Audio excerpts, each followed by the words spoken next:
My name is Mont Cessna, and I'm here with my good friend Samuel Rivera, and doing the gaming news here for Neverending Realm. Check out the website neverendingrealm.com and the Facebook page facebook.com/neverendingrealm, and we're going to be doing the gaming news for the last week from the 17th through the 21st of August 2020. So, are you excited, Samuel, about some of the news from this week? Well, I mean, we do have rumors finally of a new Zelda. Well, not really a new Zelda game, but a Zelda game that should be coming out for Switch. I know some of you guys have asked us about Zelda because we haven't had a lot of news about them, but that's Nintendo's fault, not our fault. We have Spencer news. I mean, Spencer's always talking, and we have PlayStation 5 news too. So we had a pretty decent week, I assume. And there's some rumors about pricing too. Finally, so we have news today. This is not on the page, but we have news about Halo Infinite. Some interesting rumors. Yeah, we can definitely dive into those as well. So let's start with the Skyward Sword. Is going to be remastered for Switch. I see here. Yes, that's long overdue. In fact, the entire saga, like Ocarina of Time, Majora's Mask, Twilight Princess, and Wind Waker, the last two, Twilight Princess and Wind Waker, they have HD remakes for the Wii U. So it should be natural that they can just be ported over to the Switch, but it hasn't happened yet. Some people were praying for a collection, like a Zelda collection where you have the 3DS versions of Ocarina of Time and Majora's Mask and Twilight Princess and Wind Waker all together in a single bundle for $60. That's not going to happen. No, Nintendo would never allow that. Nintendo's like, no, you're going to pay full price and you're going to pay it for each game. Yes. I mean, if they could sell the original Super Mario Brothers for the NES for $79.99, they would. I mean, that's what's going to happen. I think Skyward Sword is supposedly it was listed on Amazon on UK on the Amazon store. So usually when that happens, many times it has been true that then the game is announced a few months afterwards. So I wouldn't be surprised. It's the last game. It's the only game that hasn't been remastered or remade. So hopefully this means that the other Zelda games will make their way to the Switch, even if we have to pay full price for them because Nintendo is Nintendo. So yeah. Well, this is good. This is good news though for Zelda fans, and that game originally came out for the Wii U, right? That was for the Wii in 2011. Oh, okay. Oh yeah. So that was the GameCube and Wii. So yeah, that could definitely use a remaster. That was the Wii. Yeah, it was the one. It was actually one game that took advantage of the motion controllers. That was part of the problem with translating it. But the Switch, at least the original version of the Switch, has the Joy-Cons which have motion controls. I don't know how they're going to do it for the Lite. I assume they're going to translate the controllers to standard, gamepad stuff for the Lite. But it is also one of the more divisive Zeldas there is. I think it is probably. I think I rated it like an 8.5 out of 10. I have never given a Zelda very, very low score for a Zelda game. Yes, I never given a Zelda, but it was 2011. Skyrim was out. I thought Skyrim really murdered that game at the time. So I mean, we're still playing Skyrim now. They're going to have a remaster as well for the PS5 and the Xbox Series X. How many times have you purchased the Skyrim already, Monty? About 2 or 3? Only two. Only two. Yeah. How many times have you purchased Skyrim? I mean, this might be a little embarrassing for you. Come clean.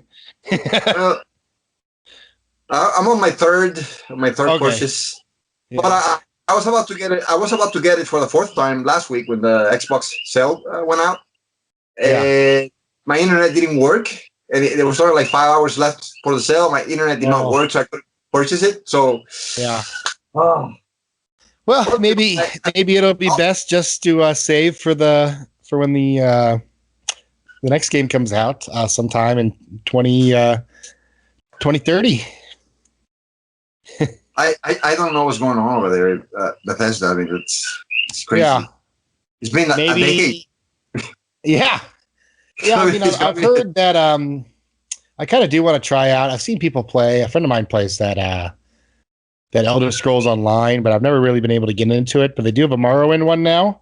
But yeah, I hope Elder Scrolls 6 comes out. I mean, I think we deserve it after that Fallout 76 fiasco. So yeah. I haven't dove into those either. Like I there was a one Switch game that actually came out that is called Elder Scrolls. I downloaded the game and then I erased it like after 10 minutes of play. It was very bad. It was like one of those free games that people release these days. Yeah, I don't know what Bethesda's doing these days. Yeah, I don't know. All right, let's go on to. I see we found some specs out about the Xbox Series S, and also there's a rumored $600 price for the Xbox Series X. Yeah, that's crazy. So supposedly it's gonna be the X Series. The Series S. I mean, it's easy to get confused. The Series S is actually a little more powerful than we originally thought. It's gonna have 10 gigs of GDDR6 RAM, and it has the same CPU as the more powerful system, which is a big upgrade. As Mon has always complained. You can't underestimate the CPU when it comes to high performance gaming. Everyone wants to talk about the GPU, but the CPU is what ties it together. You have been a big advocate, or maybe a bit complainer about how the current CPUs are garbage by Jaguars. Yeah, they're really just multi-core. They're like souped-up tablet processors. I think that's really holding back some of the AI stuff in games, and yeah, that has been a bottleneck in this generation for real. I mean, and it's but the Series S gonna fixes that. It's gonna have the GPU is kind of trickier because it's supposedly it has less computing power, right?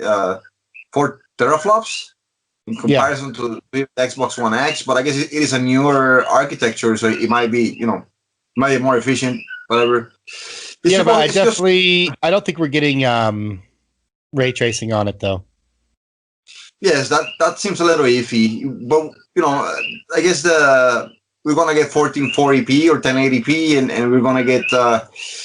It should be able to play all of the games that the Series X does without ray tracing and without, I guess, some of the detail and at a lower resolution. Yeah. But the AI and stuff is just going to be the same because it has the same CPU, so to speak. I am more shocked about the rumors about the $600 price point. That to me, for the Series X, it's just that would be pretty high, actually. Yeah, I don't see it, especially because rumors also popped this week that the PlayStation 5 is going to be $499, and the idea here is that Microsoft can match that price or do better because they're not held back by the controller. Because I guess that's the following news is coming up, but the PlayStation 5's controller. But that is a little bit strange. I still expect $499. I don't for the Series X. Series X, yes. Okay. Yes, $599 would be overkill. I mean, they know that. Microsoft knows that. Yeah. Okay, then what you mentioned about you might as well jump into about the controller now for the PS5. There was a new commercial. Have you seen it? The new commercial? No, I haven't seen it. Basically, I don't really watch much TV, but it's basically just no gameplay at all, which God damn it, what the hell's going on? Like, nobody's showing gameplay at all. I mean, it was just an actress, just an actress going in, you know, I guess CGI worlds, and the idea is that the PlayStation 5 will not only be elite in graphics, as you know, every generation has done before. It's going to be elite in how you feel and how you listen to the games. You know, you're going to be able to listen to the games in 3D. Well, I mean, can't you do that already in if you have like 7.1 surround sound? Yes. This is like Xbox 360 technology, I think, right? Might actually be original Xbox technology. I mean, the original Xbox was the first system that could play 5.1 surround sound for actual gaming. Yes, the original Xbox did. Yes. I assume is that Sony is trying to sell their headset that's coming out. It's going to be like a 3D headset. I think if you've been playing with a home theater for years now, I think you have been doing the whole 3D thing right. Yeah. I just think now that Sony's trying to sell you the headphones, the actual 3D headphones that were announced when the PlayStation 5 was announced. But can't you turn on 3D sound anyway for just your regular headphones? I've seen some of those features on some of the systems, but I guess this time around the actual headset is tailored for that from the get-go, I guess. And maybe games, you know, maybe the games are going to be developed specifically with that in mind. This is what is part of the news. The guy, the executive, I think his name was Eric Lempel. He's like a marketing executive of Sony. He was saying that it's been difficult with the pandemic to properly convey how their controller and their headphones work, because you can't have showcases at the malls or anywhere with people or even with the press. Yeah. Because of COVID. So they did this commercial to illustrate, for example, the triggers. They're pressure sensitive or something. So they have that woman pulling out a string with a bow. Apparently the trigger is going to get resistance when you're pulling a bow. There's going to be resistance on the. How much are these controllers, and how many D batteries do they use? That's my question. I assume they're going to be rechargeable, like all the other Sony controllers, which actually I thought was a good idea. But then I bought an Xbox One and I realized that it runs on those rechargeable AA batteries for like 20-something hours. Yeah. My PlayStation controller like runs out of battery in like 5 hours. So yeah, the problem is that the rechargeable batteries eventually wear out. I know on my the controller is it's kind of screwed. Because you can't really replace it. Whereas the AA batteries eventually they go bad and you just throw them away.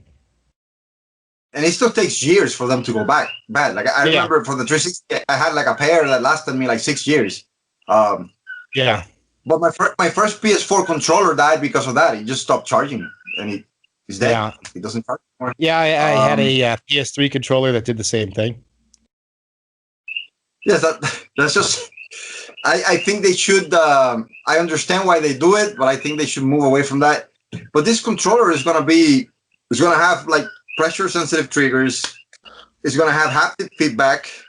They also have that on the commercial where the chick touches an ice cap or something and it breaks and you can feel it breaking on the controller. I guess that's what they were trying to go for. I really liked the Rumble. I mean, I fell in love with the Rumble pack with Star Fox 64. That was the greatest, one of the greatest improvements, I think, in gaming. And actually, Sony and Microsoft ended up licensing the technology for even the controllers they use still today. I mean, I do think the X1 has had a little bit more rumble type control. It can do more different rumble settings with different rumble pads on it. But we really haven't had any real controller changes since that original rumble pack came out. So I am looking forward to if Sony's not just, blowing smoke up our asses with this, then I am kind of excited for it. I mean, they made a big marketing deal about this, so I think they have improved the rumbling technology, I guess. How far this will go, or if this will be a gimmick, I don't know. Yeah. I assume their first party games will make use of the sensitive triggers and all this other stuff. But you're right. Nintendo was the one who brought that into the market, and it was a big deal then, Yeah. and then it became a standard. And I think the Switch has HD Rumble, what they call it these days, HD Rumble. Yeah. The Joy-Con, HD run. Yeah. the Joy-Cons do rumble in a more, I gotta say, I don't know, this is gonna sound weird, in a more pleasing way.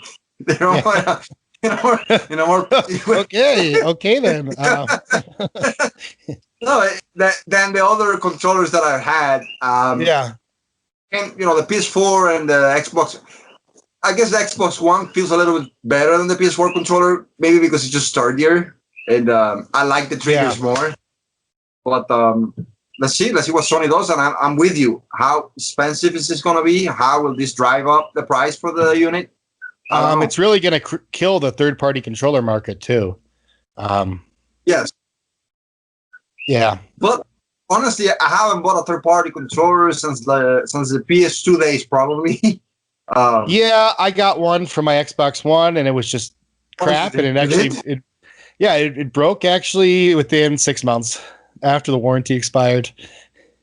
It was yeah.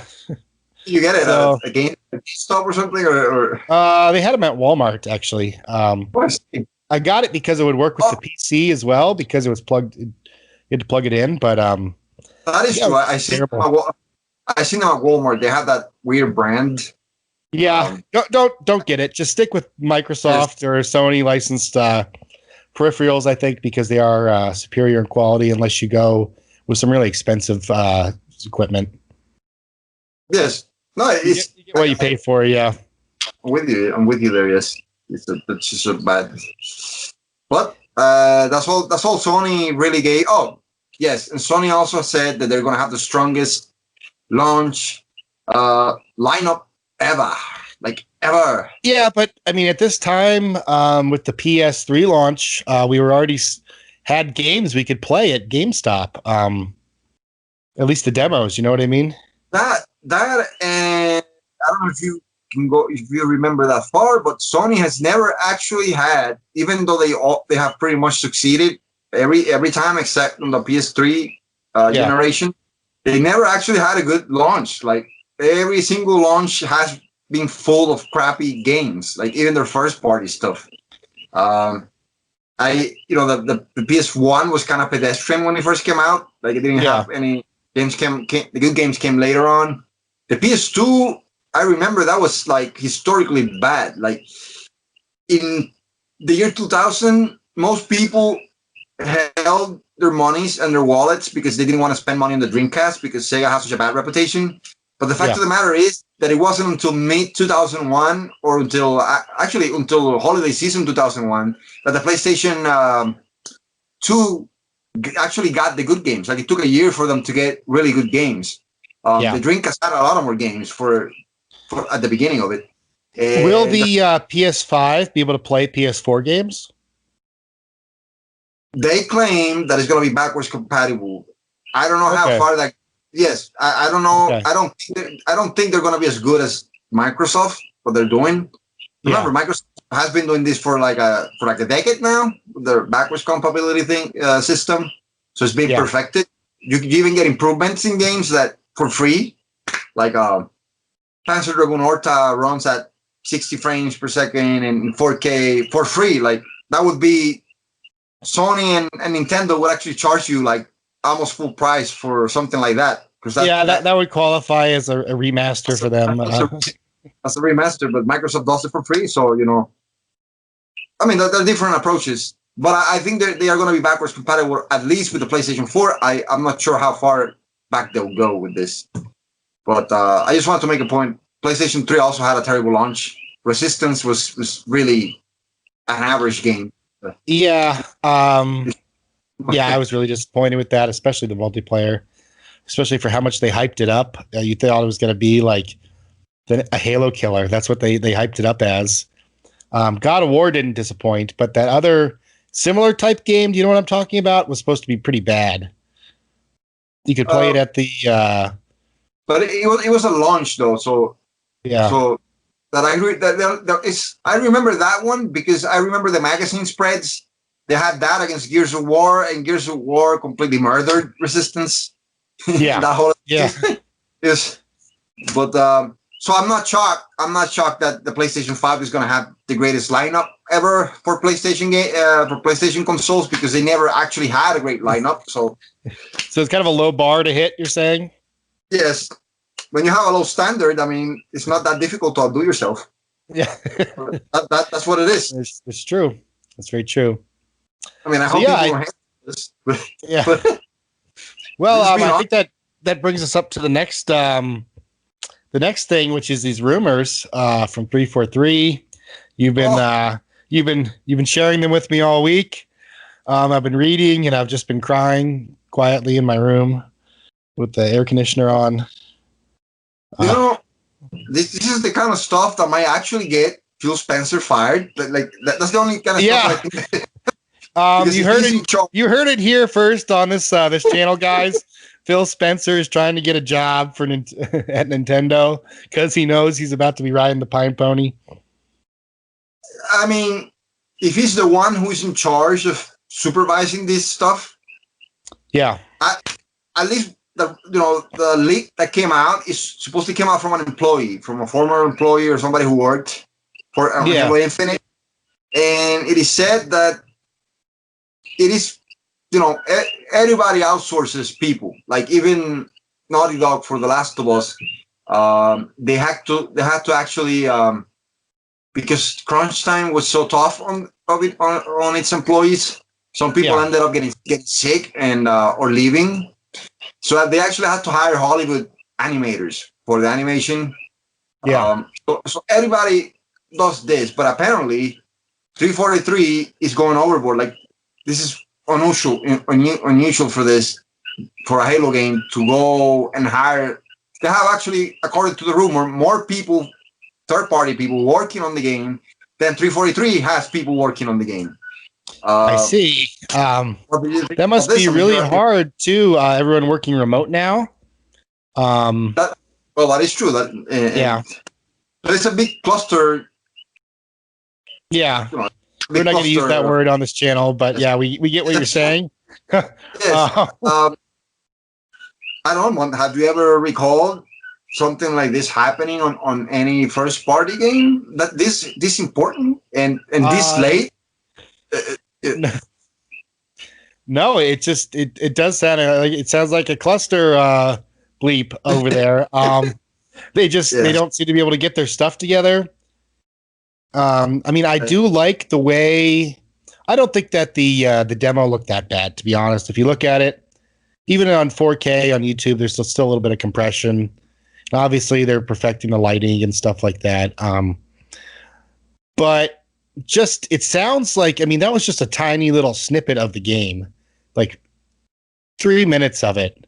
I mean, this is supposed to be what, like a 20-hour campaign at least, or even bigger. And you're only 4 months out. Like you should already have pretty much everything. But this now it makes sense now why we were having all these reports about this being an alpha. Like there was this report that this was like an alpha version of the game, and which was totally ridiculous because how are you going to show up with that for the most important thing reveal for the console? But it makes sense because you have so much people working that rumors are going to come from everywhere. And now supposedly 343 is actually split in half now because there's a group. I don't know if you read that part. There's a group in the Halo movie or TV show. Yeah, the TV show. They have part of their team working on that, and then they have part of their team working on the game. Yeah, they said they're two separate teams and has nothing to do with it. But at this point, I don't think fans of Halo are willing to give 343 the benefit of the doubt. After I know my brother paid, and we have we system link our Xboxes so we can play each other's games we buy. Yeah, and he bought the Master Chief Collection for $60 when it came out, and you could not find a match for years. And I mean, unless you were going to do like set up your own match with people like on your friends list, and it was just ridiculous. How can you launch? And now it's free with. I mean, I'm fine with that, it being free on the Game Pass. But how can you launch a game like that and have it so utterly broken? It is Halo. It is your flagship. Just ridiculous. I mean, I thought the remasters were great. The remaster of Halo 1 and Halo 2, I thought those were great. Yes, those were pretty good. Yeah, and I really like the multiplayer in Halo 5. This is probably blasphemy from some of the people who just love the Halo 3 and stuff, but I thought that Halo 4 and 5 had the best multiplayer to date in Halo.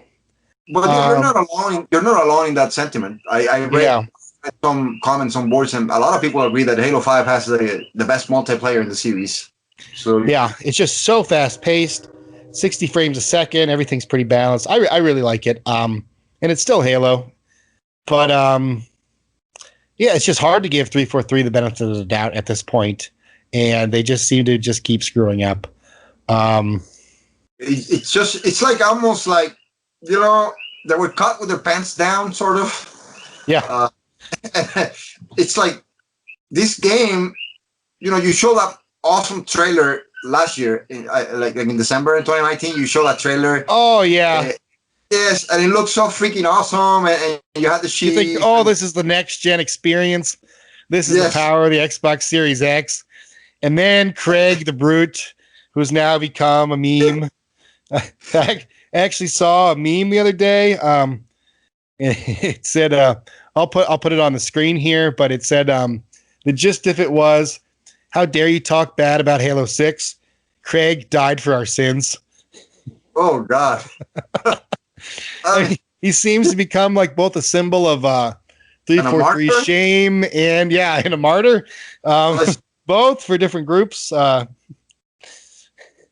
the problem that I have with this is that it's like they showed this trailer and they've been working on this for years. So the expectation is this is almost done. When they actually finally show. Yeah, they should be beta testing and ironing out the bugs now. Yes.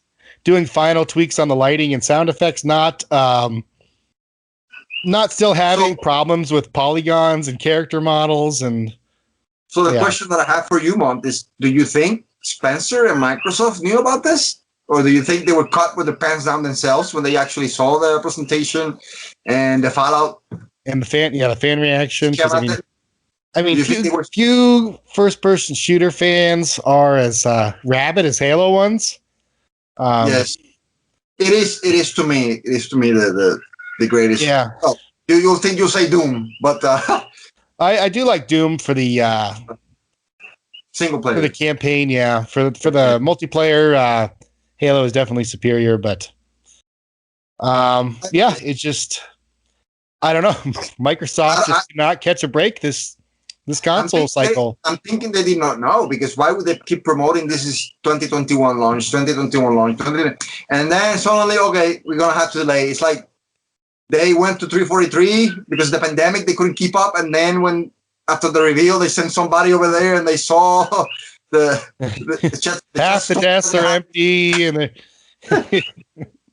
so we're going to have to delay this. It's coming out, but so talking about that, I guess we should make it also a talking point. This week on the Thursday throwback, we had Turok, and it was that's gonna be online soon. Right, so we're gonna play that soon. So I talked about that a little bit, and it's a first-person shooter, and that was actually in the days of Doom and Quake. I don't know if you. Yeah. I'm surprised they haven't brought back the Turok series for. They don't the remasters. Oh, but they had some. Remember, they had Turok for the Xbox. Xbox and the PlayStation 2 and the GameCube. Do you remember that? I think it was called Turok Evolution. Yeah. See, the problem, I didn't have a GameCube, so yeah. Many employees left for Retro Studios. They are the guys who made Metroid Prime. Okay. They got so many tours. So many of them left. I don't know if they changed the license, changed hands, but they made that game. I remember it was kind of it looked really good on screenshots in the magazines back in the day, the Xbox and PlayStation 2 versions of the game. Yeah. And then I actually got to play both, and the Xbox version totally murdered the PlayStation 2 version of the game. Like, it wasn't even a close contest, but it wasn't that good of a game. Like, it lost popularity. And then they did a reboot, sort of, in the 360. In the 360, and it didn't do well either. And I think the series kind of died off. Yeah, I had a 360s at near launch, and I didn't even know that there was ever a Turok for it. And that's back when I used to go to GameStop. He got bad scores, I think, and the series just kind of lost its luster. And there were so many great first-person shooters in that era. Remember, they had BioShock, they had Metro, they had Prey. So Turok kind of got lost in the shuffle, and now it's back again because they have remastered the original ones, the first one and the second one. Yeah. And so it's sort of back in terms of people playing it. I still enjoy the first one. 3D. I think it might have been the first 3D first-person shooter. In that, the articles says that. Every level was 300,000 polygons, and Doom was only 10,000 polygons at that point. You have to remember that N64 was the most powerful thing for like half a year. It was quite a bit more powerful than personal computers until graphics cards came out, and even then you had to spend an extra $300 or so just for the graphics card. A lot of money, yes. But it was an interesting period of time. And then we know that the Xbox came out with Halo, and the first-person shooters took over home consoles. It is what it is. Yeah. Well, I think that's pretty much all of the gaming news for the week. But I do think it will be interesting to keep an eye on. I think the spicy story is going to be Phil Spencer and 343. What's going to happen with them? The guy from there's a guy today that from 343 that actually answered back to the comments saying that it was all a lie. He was he didn't address some of the issues though. He didn't address the issue he addressed the issue of them being focused on the TV series and not on the game. Oh, and on the splitting the game in parts. That's big. That's a big deal because Spencer said so. He said that they were thinking about splitting it. And now 343 says that didn't happen, that they never thought about splitting the game. So that's going to be a good soap opera to watch on the coming week. So, indeed. Yeah, it'll be really interesting to see, too, next week what starts to happen with this Epic Games lawsuits against Apple and Sony. That's going to be some interesting it's going to be some interesting stuff. I think the only winner in this is going to be Nintendo. Nintendo's always winning even when they're not winning. I mean, this is they've got a knack for it. I mean, we're just gonna have to wait and see. I mean, I'm just really looking forward to seeing how Microsoft and 343 get out of this mess, because I've been looking forward to the Xbox Series X and the new Halo for a good since that trailer last year. I mean, that trailer pushed all the right buttons, and then when you see the gameplay reveal, you're like, oh, the character model looks like this is not what they promised.